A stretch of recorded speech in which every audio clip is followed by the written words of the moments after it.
Hi, can you all hear? Okay, yes. Hi, I'm Rebecca Pompano. I'm an associate professor at the University of Virginia. I work on immune models, and so I was tasked to discuss with an audience of people who had a wide variety of expertise, which was really wonderful, and who knew much more than me about some of the regulatory and translation aspects, about what would it take to bring immune models into qualification. And so I'm just reusing my slides. So we're going to skip through the fact that immunity is everywhere. Okay. But so we really tried to talk about how do we decide which functions to bring into regulatory decisions. And we had a brief overview of the ways in which one might incorporate different levels of complexity of the immune response. Okay. All right, so one of the things that we discussed was that while there are many functions of immunity that one could try to incorporate, such as there might be neuroinflammation in response to an invading virus, or in a drug safety context, there might be liver inflammation in response to a drug. There's all these different contexts. Trying to narrow down which of those functions are essential for regulatory decision making can actually help narrow down what we're going to focus on at this stage versus making models for mechanistic prediction, which we had some discussion that is also, of course, of interest for those of us in the space of who are interested in disease mechanisms or modeling those, but that wouldn't necessarily go to the FDA. Yeah, and so some of the notes from that conversation were that if you're going to try to make a model that's of regulatory use for immunity, it often helps to know what the immune mechanism is that you're trying to model, so that you can then properly choose exactly which subset of cells is going to go in there, what state should they be in, which molecular cues should be incorporated, and then hopefully exclude all the others that aren't relevant to that mechanism. Because there's many types of cells or cues that one could choose to incorporate. And so we're really trying to narrow it down. And this we heard in the prior one as well, right? It's all about knowing what is your context that you're trying to model. One could almost say you need to know your context of use, right? And then decide which subsets of all the possible spectrum of immune components do you need in order to model that, okay? We said if you're trying to decide whether to incorporate immunity into your model, one way to think about it is, well, of course you need it if it's the target of the drug that you're looking at, or if it's essential to the drug's mechanism of action or its mechanism of toxicity. That latter one is the one that you may or may not know in advance, right? So maybe you did a general toxicity study and saw toxicity, and then you might think, oh, it might be immunity, and now you need a model of immunotoxicity, for example.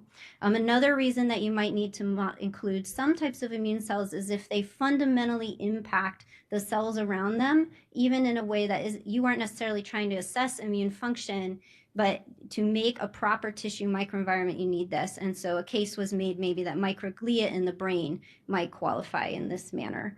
That you maybe don't get proper astrocyte and neuron function if you don't have microglia. And actually, I know some people would probably debate that, but I know a lot of microglia people that would feel really strongly about that. So, okay, so then we talked about this would fall in the organizational structure under gaps and opportunities. So these are the challenges, right? That challenges are always opportunities. We can always make things better. A big one, as for all organs on chips, is cell sourcing. What's unique for immunity is that the iPSC derivation protocols have not kept up for immune cells, or have not caught up compared to the quality of iPSC-derived cells that we have in other organs, for especially cells such as B cells, monocytes, dendritic cells. There really are not superb iPSC protocols. There are some out there, but what I hear over and over from colleagues that try them is that the cells really aren't quite mature. They really don't have quite the right function. So we need to be careful using those, and hopefully labs that develop iPSCs can partner up with some immunologists to help you really push those protocols and validate them, keep optimizing until they're validated. Another big issue is if you're using primary human cells, say from blood or tonsil or organ donation, that's going to vary from donor to donor. And so now we introduce that idea of heterogeneity that came up this morning. And so now you have a model that for every donor, you might expect a slightly different response to the drug. You need to perhaps use clinical trial style multivariate statistical analysis when looking at your chips rather than simple statistics that you might use with, one cell line or something. Okay. We actually skipped this one. So, but the fact that things move in the immune system, perhaps more than in some other cells. So we have to be able to incorporate sometimes monitoring over time or over varying scales of time, depending on the question that you're asking about. And then we spent a lot of time talking about the impact of population variation. The fact that there are all these different purple sources of variation amongst your donors. And so if you're sourcing your primary cells or your iPSCs, that your cells might reflect some of this variation, whether you planned it or not. And so either you are designing an assay where you're trying to model like an average human. And so then you're kind of just ignoring the variation, right? And you're asking, how reproducible am I within a donor? Or you're actually trying to model one or more aspects of these variations. And so then you need to ask questions about power analysis. How many donors worth of models do I need to create? Yeah. And so I think a lot of these are fascinating opportunities.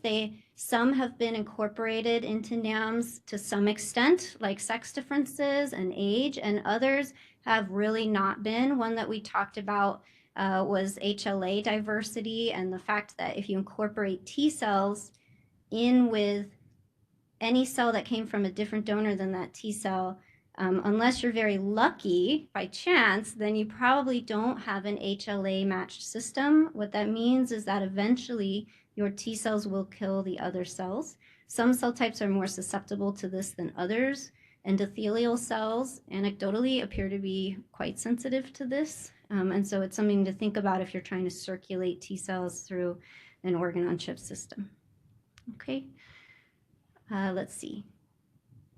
Yep, okay. So one of the things that came up was that it was really helpful in this conversation to have input from various sectors of our community, both the model developers, the pharmaceutical adopters, the regulatory agencies, and so on, and that you really need all those different inputs because any one group can't solve this problem on their own and doesn't even understand the full scope of the problem necessarily. And finally, regarding this HLA piece, that in some populations, you may be able to have a set of iPSCs that replicate parts of your population. And there was an analysis done in Japan.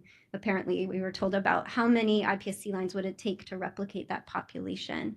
I don't know. We would probably need more in the United States, but just because of the many different ancestries that are present in this population.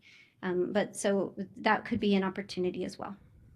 Okay, and then the last piece was thinking about what would make these credible for decision making. And so we talked about what would you need to define. You'd need to have quality control on your cells, and deciding if a given donor cells are up to snuff, deciding if your iPSC quality is okay, if you froze and thawed your cells, are they still functional, checking function and not just viability, and then having validations that everyone can agree on. And that part is similar to the non-immune models as well.